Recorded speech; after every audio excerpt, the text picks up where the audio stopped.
Guys, good afternoon. Meron lang akong ikukwento tungkol sa bato kong ito.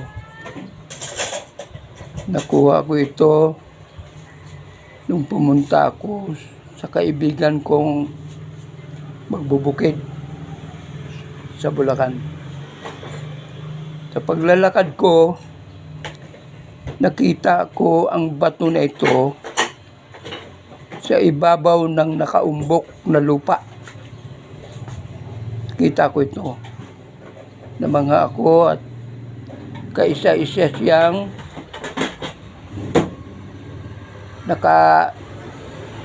nakalapag doon sa taas ng nakaumbok na lupa. Pinulot ko siya at dinala. Ngayon, nung dinala ko sa kaibigan ko, kinuwento ko ng napulot kong bato na ito. Sabi niya, kakaiba. At may dumaan na isang may edad na rin na lalaki na mas matanda sa akin ng konti. Ang sabi niya, bato ng duwende daw ito.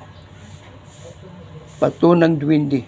Sabi niya, nakuha mo bato ng duwende.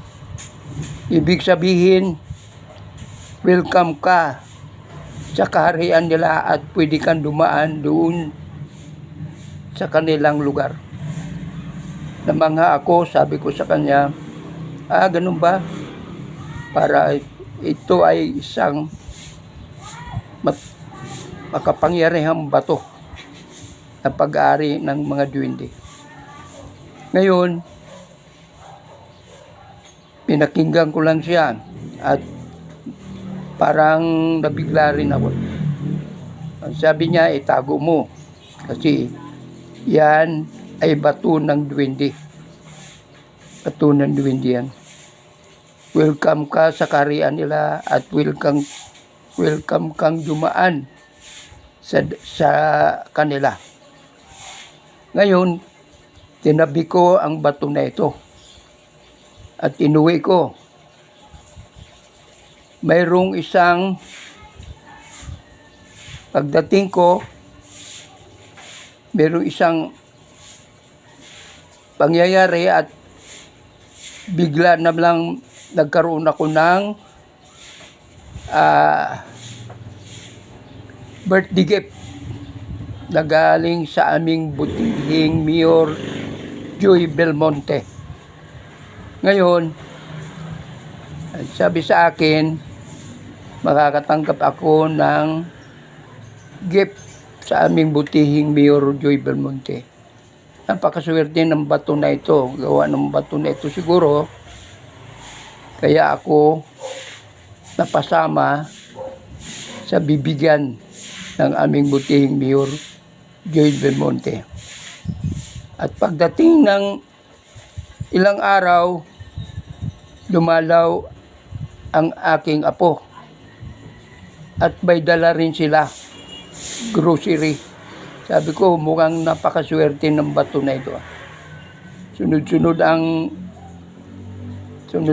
ang ayuda. Sabi ko.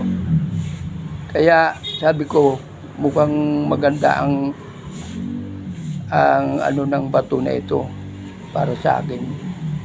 Kaya ito ang number 1 kong koleksyon.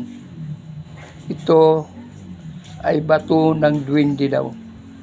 Kaya tinatago ko ito. Tinatago ko ito para magandang pampaswerte.